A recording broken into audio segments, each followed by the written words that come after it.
राजापूर इथं वादातून मारहाण, चौघांविरुद्ध गुन्हा दाखल. राजापूर तालुका शिरोळ येथील मराठी शाळेजवळ झालेल्या वादातून चौघांनी मिळून एका व्यक्तीस लोखंडी रॉड, कवले व दगडाने मारहाण केल्याची घटना घडली. या प्रकरणी कुरुंदवाड पोलीस ठाण्यात फिर्यादीनुसार गुन्हा दाखल करण्यात आला. पोलीस ठाण्यात दिलेल्या फिर्यादीनुसार प्रशांत चंद्रकांत आंबीरान, वय 32, मूळ राहणार राजापूर तालुका शिरोळ, सध्या राहणार मिरज, हे दिनांक 24 मार्च 26 रोजी सुमारे 8:30 वाजण्याच्या सुमारास त्यांच्या जुन्या घराजवळ मराठी शाळेजवळ राजापूर इथं गेले होते.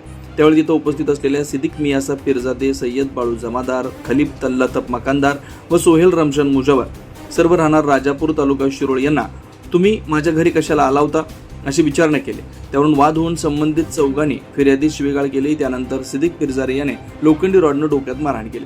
सय्यद जमादार याने येथील कौल डोक्यात मारलं तर खलील मकानदार याने दगडानं नव्या डोळ्याजवळ मारहाण केल्याचं फिर्यादीत नमूद आहे. तसेच वरील 1 ते 4 यांनी मिळून लाताबुक्यांनी मारहाण करून जीवे मारण्याची धमकी दिल्याचे फिर्यादीत म्हटलं. या प्रकरणी गुन्हा नोंद करण्यात आलाय. पुढील तपास पोलीस हेड कॉन्स्टेबल भोसले करतात.